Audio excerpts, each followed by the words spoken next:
Right now, as you watch this video, millions of barrels of oil are floating through a stretch of water so narrow you could almost see across it. Welcome to the Strait of Hormuz. At its narrowest point, it's barely 21 miles wide. Yet, a staggering 20% of the entire world's petroleum is forced through this tiny, vulnerable bottleneck every single day. It is the undisputed jugular vein of the global economy, and arguably the most dangerous stretch of water on Earth. Just one major conflict, one blocked channel, and global oil prices wouldn't just spike, they would explode. The global supply chain as we know it would collapse overnight. But, French, what if we could bypass it entirely? What if we could carve a brand new ocean through some of the most unforgiving desert and solid rock on the planet? This is the pitch for a $200 billion megaproject, a massive artificial canal slicing straight through the Arabian Peninsula.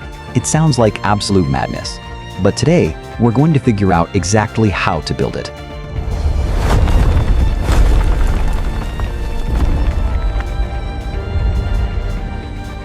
$200 billion. Let that number sink in. For context, you could build 10 Panama canals for that price. It is an astronomical amount of money for a single piece of infrastructure. So, why even consider it? The answer is simple. The cost of doing nothing is much, much worse. If the Strait of Hormuz were effectively blockaded for just a few months, the disruption to the global energy supply would be catastrophic. Oil prices wouldn't just double, they could easily triple. We are talking about trillions of dollars wiped from the global economy. Suddenly, a $200 billion insurance policy doesn't seem so crazy, does it? But to really understand this canal, you have to look at the geopolitical chessboard. Down here in the Persian Gulf, you have the world's energy titans, Saudi Arabia, the UAE, Kuwait, and Iraq. They have the oil, but they are trapped. To get their product to the rest of the world, their massive tankers have to sail directly past the northern shore of the strait, which is controlled by Iran. This canal is the ultimate escape route. It bypasses the choke point completely. For the Gulf states and for the global superpowers relying on their oil, this isn't just a waterway, it is an impenetrable shield of energy security. It takes the biggest geopolitical weapon in the Middle East and completely neutralizes it. And here is the masterstroke. This 200 billion mega ditch would actually pay for itself. Think about it. The Suez Canal pulls in roughly $9 billion a year in transit tolls. This new canal could easily charge a premium, because right now, shipping companies pay massive war risk insurance premiums just to enter the Persian Gulf. By sailing through our new, secure canal, those premiums vanish. Tankers save money, the builders make billions in tolls, and the global economy sleeps safely at night. Economically, it is a no-brainer. There is just one massive, mountainous 50-degree Celsius problem standing in our way. The engineering is, supposedly, impossible.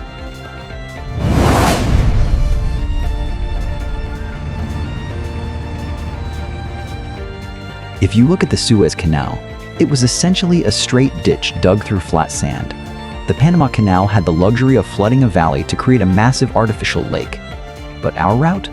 It runs straight into a literal wall of solid rock, the Al-Hajar Mountains. To get supertankers through here, you can't just dig. You have to blast, crush, and remove billions of cubic meters of solid rock. We are talking about an excavation effort that makes the Panama Canal look like a backyard sandbox. The amount of earth moved would be the greatest geological event caused by humans in history. Let's say we somehow blast our way through the mountains. Now we face a completely different enemy, the Arabian sun. Temperatures out here regularly hit 50 degrees Celsius. That's 122 degrees Fahrenheit. A massive open-air canal in the middle of this desert would act like a gargantuan frying pan. Millions of cubic meters of seawater would evaporate into thin air every single day. Just maintaining the water level so massive ships don't run aground would require a constant, colossal pumping operation from both oceans. And then comes the sand. The desert isn't static, it is an ocean of moving dunes. A single severe sandstorm could dump thousands of tons of sand directly into our brand new canal. To keep the waterway navigable, you would need gigantic retaining walls stretching for hundreds of miles, and a relentless armada of automated dredging ships working 24 hours a day, 7 days a week, 365 days a year. If they stop, the desert reclaims the canal in weeks. But the most catastrophic engineering failure wouldn't happen on the surface. It would happen deep underground. The Arabian Peninsula relies heavily on precious subterranean aquifers for freshwater. If saltwater from our mega canal leaks through the porous desert rock and breaches those aquifers, it would irreversibly poison the region's drinking water and destroy the subterranean ecosystem. To stop this, engineers would have to line the entire bottom of a multi-hundred-mile canal with specialized concrete and hyper-advanced biopolymer membranes, completely waterproofing a desert. Mountains of rock, boiling heat, relentless sand, and the threat of ecological disaster. The challenges are terrifying. So, how exactly do we build it, step by step? Here is the blueprint.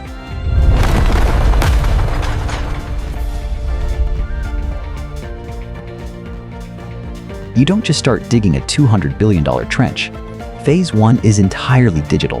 For the first 3 years, an armada of satellites and AI-driven geological drones would scan every inch of the Arabian Peninsula.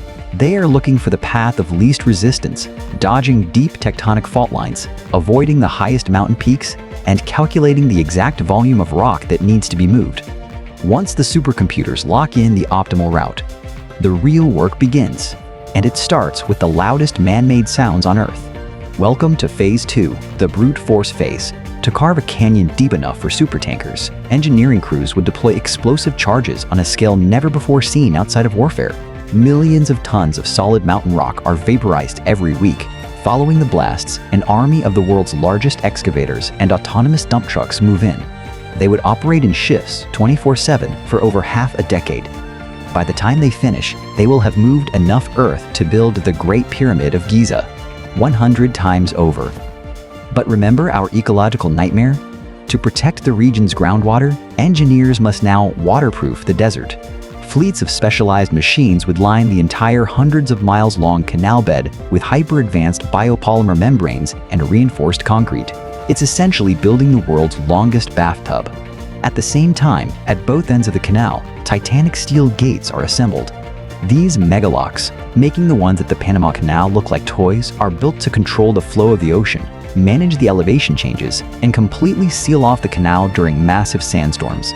Finally, after 15 years of relentless labor, billions of man-hours, and $200 billion spent, it is time. The engineers hit the button. The colossal sea gates open. Millions of gallons of seawater from the Arabian Sea and the Persian Gulf rush in, meeting in the middle of the desert. The channel is flooded, the pumps are activated, and the very first supertanker sounds its horn, safely bypassing the most dangerous choke point on Earth. The impossible is now a reality. But is it a reality we will actually ever see? So, there you have it. The blueprint for a $200 billion mega trench. It is, without a doubt, an engineering nightmare. But as tunneling technology advances and AI-driven automation becomes cheaper, the impossible is slowly becoming just incredibly expensive. And when you weigh that cost against the very real threat of global economic collapse, geopolitics might just force this megaproject into existence. But before we start digging, there is one final, massive plot twist. Timeline. A project of this scale would take at least 15 to 20 years to complete. By the time the sea gates finally open in the 2040s, the world might look entirely different. Imagine spending $200 billion to build the ultimate highway for oil, just as the entire planet finishes transitioning to renewable energy and electric vehicles. Would this canal be the savior of the global economy, or the most expensive stranded asset in human history? That is the $200 billion question. What do you think? Should the world build this impossible canal, or should we invest that $200 billion into green energy instead? Let me know your thoughts down in the comments. If you enjoyed this deep dive into the impossible, hit that like button and subscribe for more mega projects. Thanks for watching, and I'll see you in the next one.